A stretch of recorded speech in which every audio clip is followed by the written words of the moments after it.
तेरा वचन मेरे पाँव के लिए दीपक है और मेरे मार्ग का उजियाला है। तेरा वचन मेरे पाँव के लिए दीपक है। पहला पाठ प्रेरित चरित अध्याय 10 पद संख्या 24 से 35 तक। दूसरे दिन वह उनके साथ चल दिया और योपे के कुछ भाई भी उसके साथ हो लिए। वह अगले दिन कैसरिया पहुंचा। कर्नेलियुस अपने संबंधियों और घनिष्ठ मित्रों को बुलाकर उन लोगों की प्रतीक्षा कर रहा था। जब पेतरुस उनके यहाँ आया तो कर्नेलियुस उससे मिला और उसने पेतरुस के चरणों पर गिरकर उसे प्रणाम किया। किंतु पेतरुस ने उसे यह कहते हुए उठाया, खड़े हो जाइए, मैं भी तो मनुष्य हूँ। और उसके साथ बातचीत करते हुए घर में प्रवेश किया। वहाँ बहुत से लोगों को एकत्र देखकर पेतरुस ने उनसे यह कहा, आप जानते हैं कि गैर यहूदी से संपर्क रखना या उसके घर में प्रवेश करना यहूदी के लिए सख्त मना है।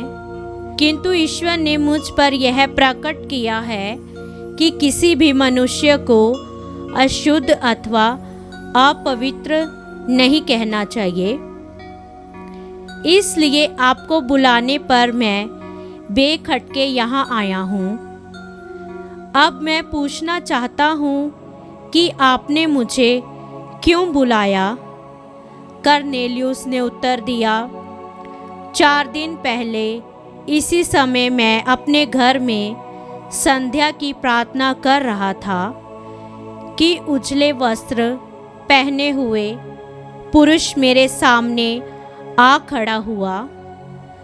उसने यह कहा, कर्नेलियुस, आपकी प्रार्थनाएं सुनी गई और ईश्वर ने आपके भिक्षा दानों को याद किया। आप आदमियों को योपे भेजिए और सिमोन को, जो पेतरुस कहलाते हैं, बुलाइए। यह चमत्कार सिमोन के यहाँ समुद्र के किनारे ठहरे हुए हैं। मैंने आपको तुरंत बुला भेजा और आपने पधारने की कृपा की है। ईश्वर ने आपको जो जो आदेश दिए हैं उन्हें सुनने के लिए हम सब यहाँ आपके सामने उपस्थित हैं। पेतरुस ने कहा, मैं अब अच्छी तरह समझ गया हूँ कि ईश्वर किसी के साथ पक्षपात नहीं करता। मनुष्य किसी भी राष्ट्र का क्यों ना हो, यदि वह ईश्वर पर श्रद्धा रखकर धर्माचरण करता है तो वह ईश्वर का कृपा पात्र बन जाता है। यह प्रभु की वाणी है। ईश्वर को धन्यवाद। अनुवाक्य, मेरी आत्मा ईश्वर की, जीवंत ईश्वर की प्यासी है। मेरी आत्मा ईश्वर की, जीवंत ईश्वर की प्यासी है। जैसे हिरनी जलधारा के लिए तरसती है, वैसी मेरी आत्मा तेरे लिए तरसती है। अनुवाक्य, मेरी आत्मा ईश्वर की, जीवंत ईश्वर की प्यासी है। मेरी आत्मा ईश्वर की, जीवंत ईश्वर की प्यासी है। मैं कब जाकर ईश्वर के दर्शन करूँगा? दिन रात मेरे आंसू ही मेरा भोजन है। लोग दिन भर यह कहते हुए मुझे छेड़ते हैं, कहाँ है तुम्हारा ईश्वर। अनुवाक्य, मेरी आत्मा ईश्वर की, जीवंत ईश्वर की प्यासी है। मैं भाव विभोर होकर वह समय याद करता हूँ जब उत्सव मनाती हुई भीड़ में मैं अन्य तीर्थ यात्रियों के साथ आनंद और उल्लास के गीत गाते हुए ईश्वर के मंदिर की ओर बढ़ रहा था। अनुवाक्य, मेरी आत्मा ईश्वर की, जीवंत ईश्वर की प्यासी है। दूसरा पाठ संत पेत्रुस का पहला पत्र, अध्याय 1, पद संख्या 3 से 9 तक। धन्य है ईश्वर हमारे प्रभु यीशु मसीह का पिता।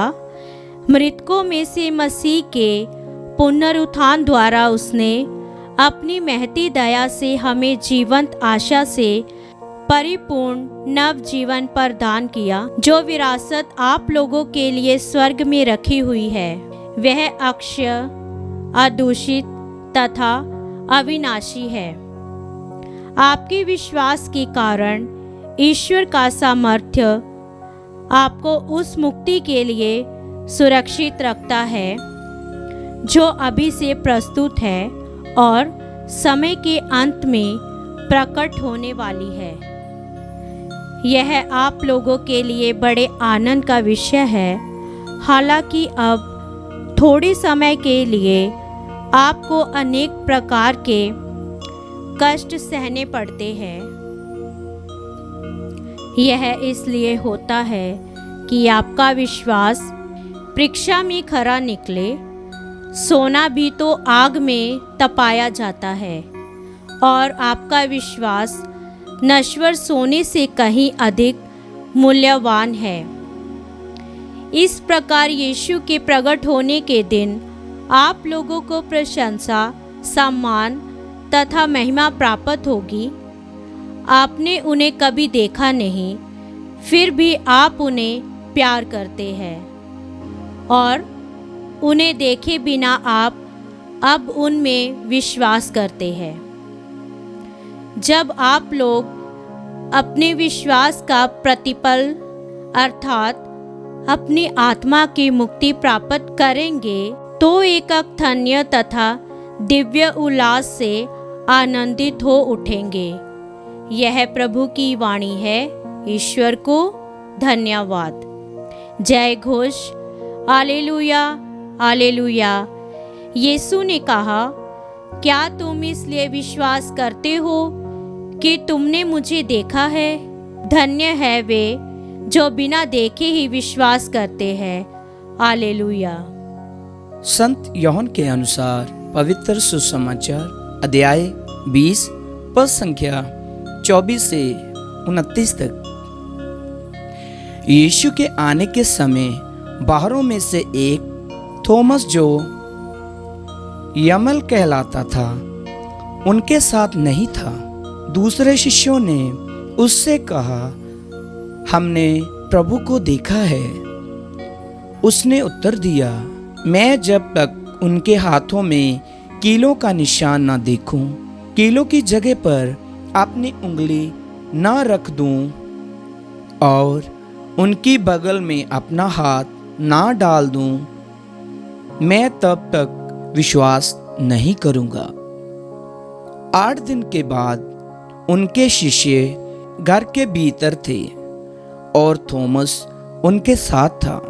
द्वार बंद होने पर भी यीशु उनके बीच आकर खड़े हो गए और बोले, तुम्हें शांति मिले। जब उन्होंने थॉमस से कहा, अपनी उंगली यहाँ रखो, देखो ये मेरे हाथ है, अपना हाथ बढ़ाकर मेरी बगल में डालो और अविश्वासी नहीं बल्कि विश्वासी बनो।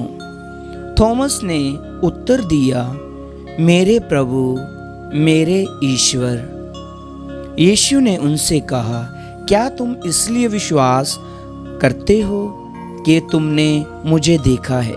धन्य है वे जो बिना देखे ही विश्वास करते हैं। प्रभु का सुसमाचार। क्रिस्त की जय।